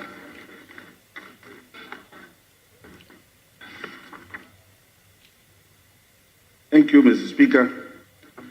Mr. Speaker, as outlined in the implementation roadmap of the policy, we have from 2024 to 2026 to review the current laws to support the electronic vehicle ecosystem. Mr. Speaker, some laws have already been reviewed, including the Value Added Tax Act 2013, Act 870, as amended, Act 2023, Act 1170, which introduced an exemption from VAT on the importation of electronic vehicles for public transportation. Mr. Speaker, we are also reviewing the road traffic regulations 2012 LI 2180 to accommodate the electronic vehicle ecosystem. Thank you, Mr. Speaker. Any supplementary? Yes, Mr. Speaker. Mr. Speaker, I want to find out from the Minister what he intends to do about the lopsided implementation of the VAT amendment. As of now, the implementation is only affecting large occupancy commercial vehicles, and the low occupancy commercial vehicles are excluded. What does the Minister intend to do to ensure that there's equity in the application? Yes, Honorable Minister. Mr. Speaker, when it comes to taxes and their review and implementations, the lead ministry is the Ministry of Finance. Like I earlier on stated, we are in collaboration with them, and we are having time between now to 2026. And it is my belief that we'll continue to collaborate and roll out the policy roadmap. Thank you, Mr. Speaker. Yes. Speaker, bear with me. I have expertise in this area. To the first question, I had tried to catch your attention. Very well. Ask a follow-up question. Now, if I may follow up, in the broader context of decarbonization, which is relevant in EV vehicle usage, apart from the possible actions you have enumerated, the amendment to existing laws, are you considering working closely with the Minister of Finance to ensure that import duties on such vehicles are reduced to the barest minimum, so that we can reduce these encumbrances in terms of how people try to import these vehicles we consider as the order of the day, which helps in the... You're talking about the import duties imposed by law? Yes. Yes, Speaker. Yes. Honorable Minister. Thank you, Mr. Speaker. Mr. Speaker, I indicated that some exemptions are being enjoyed from the VAT, value added tax. And I stated that the lead ministry is the Ministry of Finance because it has to do with a lot of expenditure that will be considered. We have a roadmap to 2026, and I gave the assurance that we will continue to collaborate with the Ministry of Finance for us to ensure that we roll out all the policies that are stated in the National Electronic Vehicle Policy Framework. Thank you, Mr. Speaker. Honourable members, let's move to question numbered 91. Also standing in the name of Honourable Kojo Opon Nkrumah. Speaker, thank you. I want to ask the Minister for Transport the timelines, the program of the government to provide monetary and non-monetary incentives to facilitate the penetration of EVs into Ghana in accordance with Section 511 of the policy. Honourable Minister. Thank you, Mr. Speaker. Mr. Speaker, to drive the uptake of the electronic vehicle, both monetary and non-monetary incentives are necessary. And according to the implementation roadmap, the first phase, spanning from 2024 to 2026, focuses on creating these financial and non-financial incentives.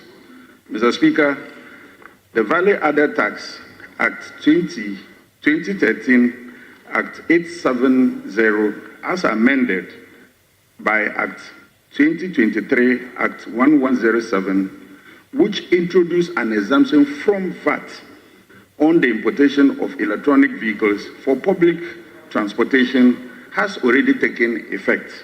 Thank you, Mr. Speaker. Any supplementary question? Yes, Mr. Speaker. Mr. Speaker, I want to find out from him when he will present this program of the incentives, or when the government will present this program of incentives to Parliament. Thank you. Yes, Honourable Minister. Thank you, Mr. Speaker. Well, do you have any interest in electronic business? Please, you only address the chair. Thank you, Mr. Speaker. No. Honourable former Minister, kindly resume your seat.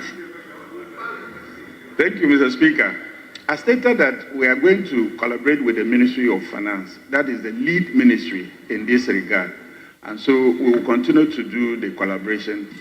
And within the framework, the time given from now to 2026, we will soon be in this house to roll out all the incentives. Thank you, Mr. Speaker. Yes, Honourable Minority Chief Whip. Speaker, the Minister repeatedly has observed that the Minister of Finance will play an important role, which is one aspect of the connecting factors or the variables. However, there are variables such as there are variables which are also relevant, such as garage operators, mechanics, and academia, because the question has to do with the penetration of EV vehicles in our country. And I further want to find out from the Minister if in his pursuit of Minister of Finance support, he's also considering these variables which are key in the implementation and the penetration of EVs in our country. Yes, Honourable Minister. Thank you, Mr. Speaker. With the Ministry of Transport role in this roadmap, we are doing sensitization in all those areas. All the educational institutions, we have done up to 13 regions, legal 3. And the roadmap gives us up to mid-year next year to be able to complete the nationwide sensitization, to let them understand the importance of engaging in the electronics, because they are the ones that will bring down our costs, and also our environment would be safe when we all engage in the EV usage. So awareness is being created, and we are collaborating with the ministry to also look at the financial aspect, and then we will be able to implement as directed by the roadmap. Thank you. I have some skills in this area, and if the minister wouldn't mind, I'll offer him a pro bono service for him to continue. Honorable member, you can engage the minister privately. But I'm saying it for the record. The minister is my friend. Does the minister need your pro bono services on the floor of Parliament? My friend. I'm just offering myself. 887. I'm not offensive. How?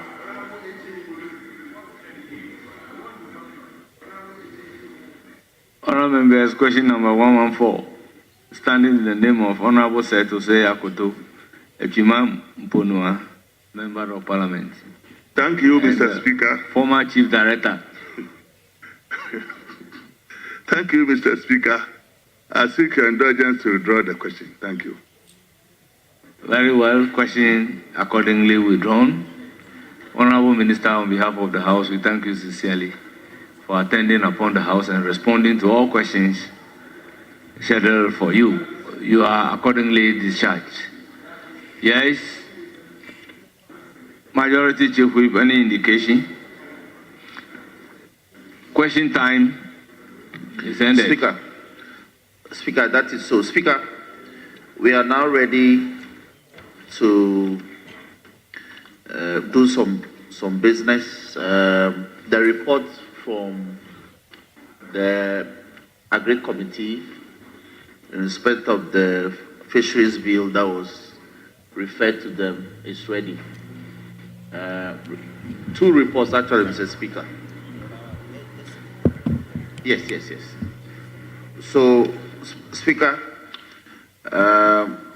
with your leave, let's reference. Yes, Minority Chief Whip, what do you say? We are now at public business. However, we vary the order of business to take the motion number 16. I'm in full support. He knows that when he gets my cooperation, and you see him full of smiles.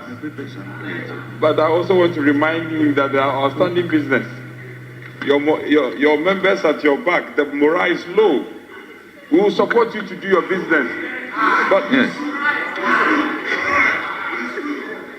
Speaker, morale is low. He should take a cue. But I support it. Yes, Honorable Majority Chief Whip, please take note of the concerns raised. Speaker, the morale is low. Cue duly taken. You need to energize everybody. Thank you very much, Mr. Speaker. At commencement of public business, item numbered F, I, and II.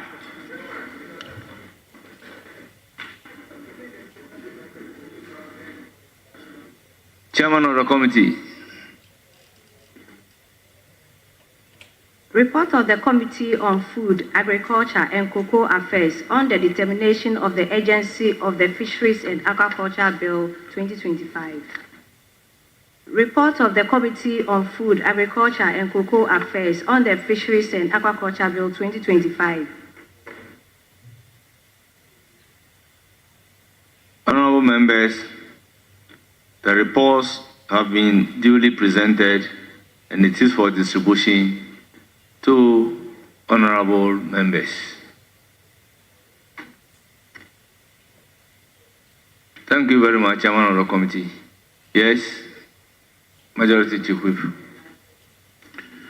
Can we now take the motion 16? Yes, Mr. Speaker. Yes, Chairman of the committee. Mr. Speaker, I seek your leave to move the motion on order paper numbered item 16 that the Fisheries and Aquaculture Bill 2025 may be moved today on a certificate of urgency. I so move. Honourable members, motion moved. Any seconder?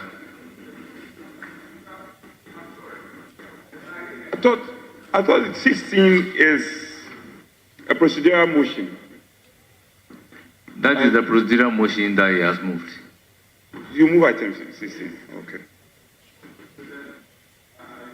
So I rise to second the motion.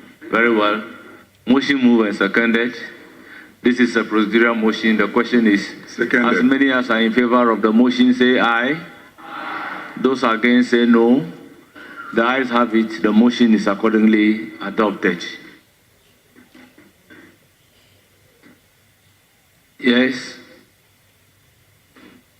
Speaker, consequentially, may we take motion number 17? Very well. Motion 17. Chairman of the committee, you may now move motion number 17.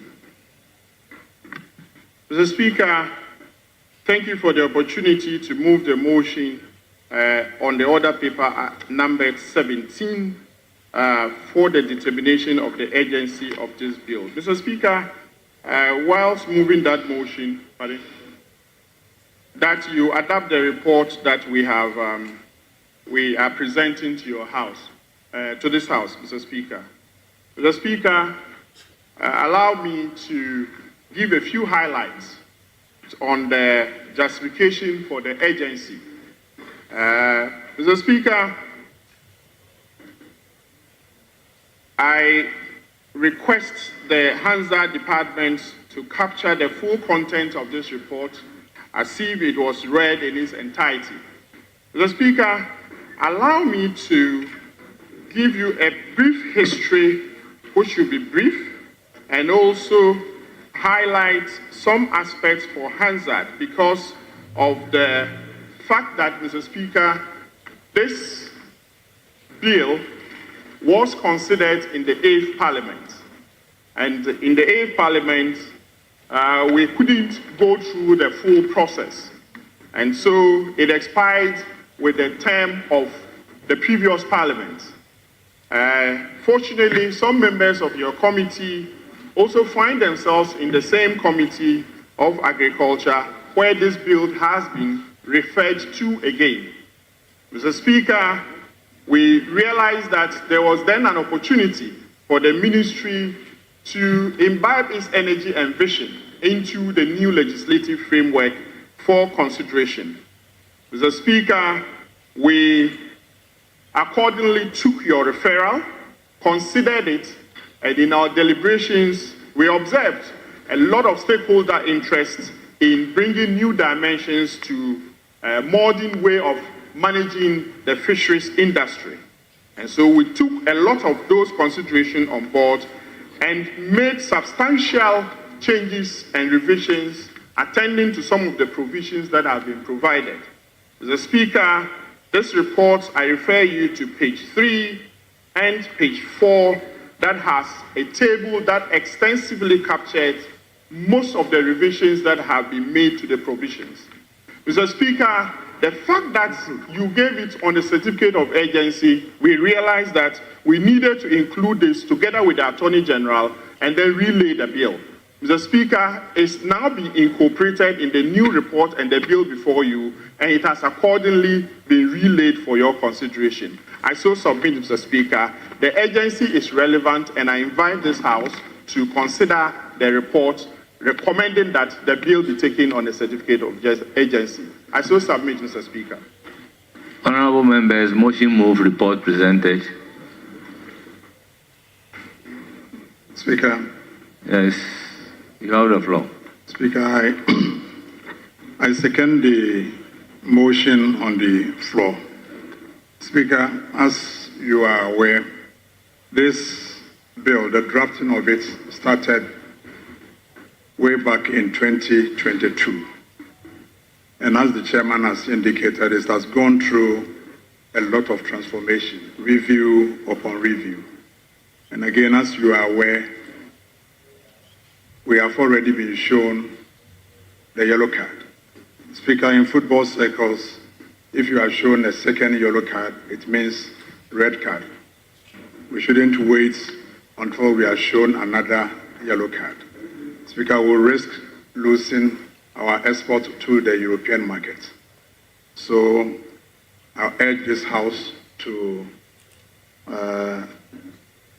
support the committee in adopting the report of the committee for their report to be taken under the certificate of agency. Thank you very much, Mr. Speaker. Honourable members, motion moved and seconded.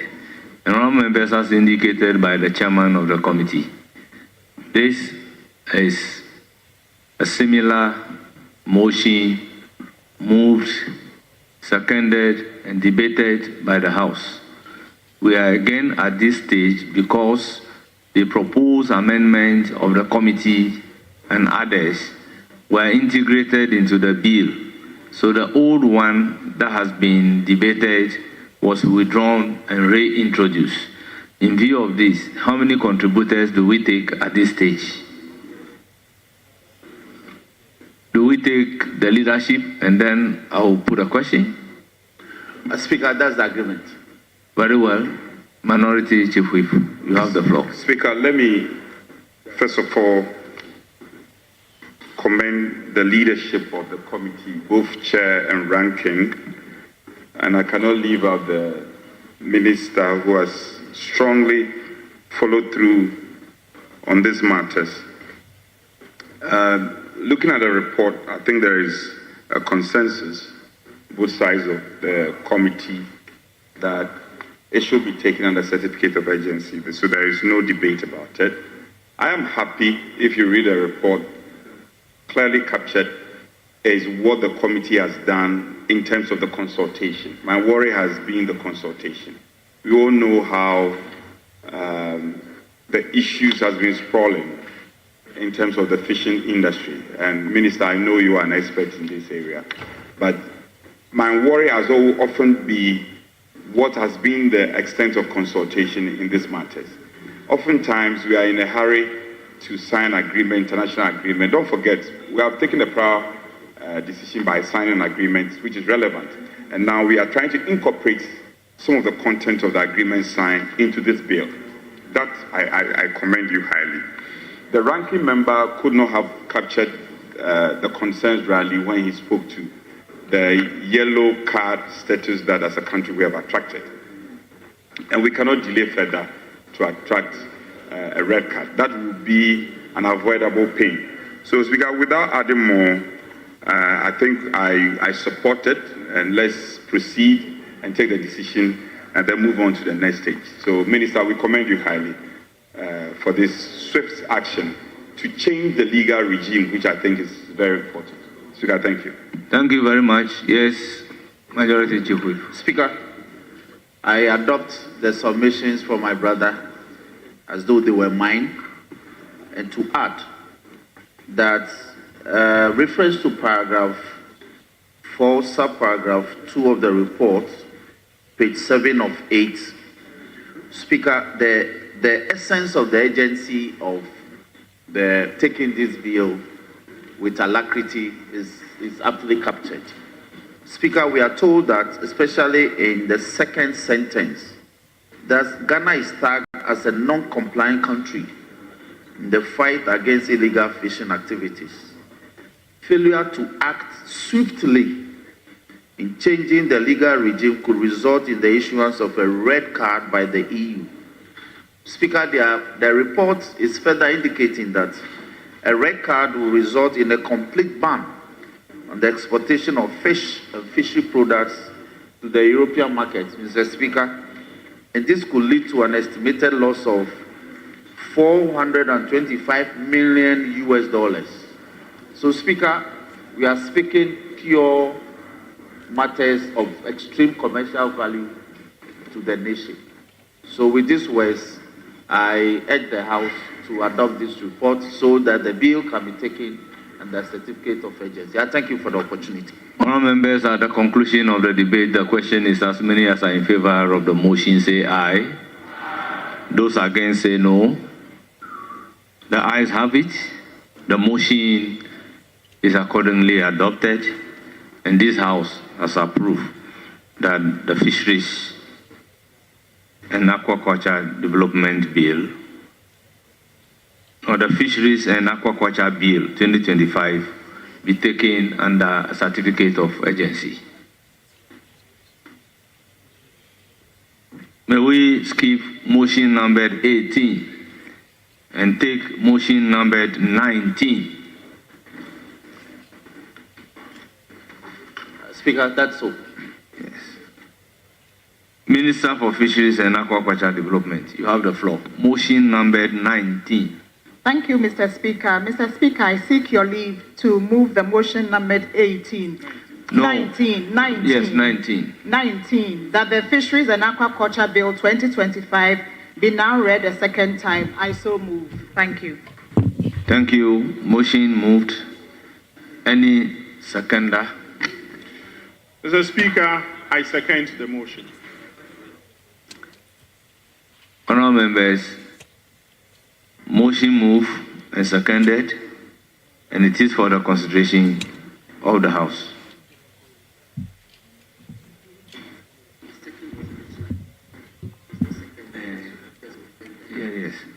Yes.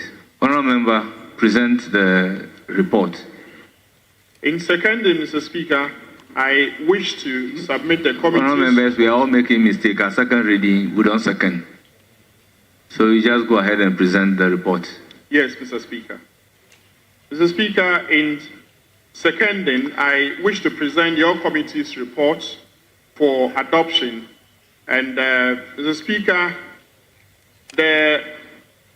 following your leave to withdraw and relay the bill, your committee had a meeting yesterday, the 8th of July, and considered the referral. Mr. Speaker, this report is presented to you, and let me invite the Hansard to capture the full content of the report as if it was fully read to this House. Mr. Speaker, whilst doing that, allow me to highlight some observations. One observation is that the relevant stakeholders... Remember, the Hansard has captured the entire report, so at conclusion. Mr. Speaker, thank you. I am so advised. And I then conclude, Mr. Speaker, by saying that taking cognizance of the issues addressed in the bill, the committee accordingly recommends that the House adopts the report on the Fisheries and Aquaculture Bill 2025 and pass the bill in accordance with Article 106(13) and Standing Order 1604 of Parliament. I so submit, Mr. Speaker. Honourable members, report has been duly presented and pursuant to Standing Order 127, a full debate shall arise on the principle, the rationale, the mischief that the bill is seeking to cure on the basis of the explanatory memorandum and the report of the committee. Again, this report has been taken by this House, debated and adopted, and then we move to a consideration stage. We are back at this stage owing to the fact that some amendments have been integrated leading to the reintroduction of the bill. How many contributors do we then take? Yes, majority chief. Speaker, we've agreed that we'll take 2-2. Very well. 1-1. No, hold on. Yes, ranking member of the committee. I get a sense. 1-1. Very well. Thank you very much, Mr. Speaker. Mr. Speaker,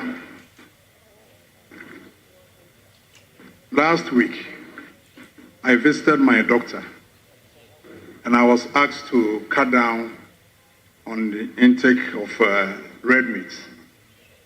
But the same doctor, Mr. Speaker, recommended that I increase my consumption on fish. So, Speaker, that is how important the fishery industry is. Speaker, it's so important that we cannot allow the fish stocks to be depleted. Mr. Speaker, the current law, the Act 625, has not seen any major review. A lot of the international requirements have not been cured. And if you come to the local level as well, there are a lot of deficiencies. So this new law is to cure the deficiencies. Speaker, the old law concentrated mainly on marine fisheries. Very little attention was given to aquaculture. And Speaker, those of us from the inland, we are so much interested in aquaculture. And the youth of this country too, Speaker, they are also very much interested in going into aquaculture. And this new bill has taken care of all the laws governing the aquaculture. Speaker, in the old law, it also didn't address the climate change. And Speaker, you know these days, any law which doesn't address climate change will be so deficient. And this new law takes very good care of climate change. Again, Speaker, any law which is forced on stakeholders, especially the small-scale fisheries, Speaker, is not likely to work. So this new law takes very good care of the co-management of the fishery industries. So, Speaker, this new law has a lot of strict rules to govern illegal, unreported, and unregulated fisheries. So I recommend for the adoption of this House. The Speaker, I so submit. Thank you very much. Yes, Honorable Gakwe. Thank you, Mr. Speaker, for giving me the opportunity. Mr. Speaker, the old law is disjointed, and then currently the new law is trying to actually merge all the law to make it one law where it can be run by the industry. Mr. Speaker, as the law is not static, it's dynamic. The old law has certain things, new things are emerging, especially when it comes to marine protected area. We are talking about blue economy. We are talking about how increasing nature of the aquaculture in the country, and then new issues are emerging in terms of technology, in terms of the issue of climate change is also an issue we need to consider in this bill. And these are the new emerging issues that need to be addressed by the new bill. As we speak, Ghana currently, if care is not taken, we are already on yellow card, and then by the EU. And then if care is not taken, Ghana is going to lose almost about $425 million above that. And if that happens, it will have direct impact on our economy. So in view of this, Mr. Speaker, I call on the House as a matter of urgency to adopt this report. Thank you very much for giving me the opportunity. Honourable members, at the conclusion of the debate, as many as are in favor say aye. Those against say no. The ayes have it. The report is accordingly adopted. An act to review and consolidate the laws relating to the sustainable exploitation of fisheries resources. Establish the Fisheries Commission to ensure the long-term conservation, development, management, and utilization of fisheries and aquaculture resources. Contribute to the attainment of a sustainable blue economy and to provide for related matters. Honourable members, the Fisheries and Aquaculture Bill 2025. And this has been live coverage of the happenings in Parliament there, as we've brought you how the House has deliberated on key issues today.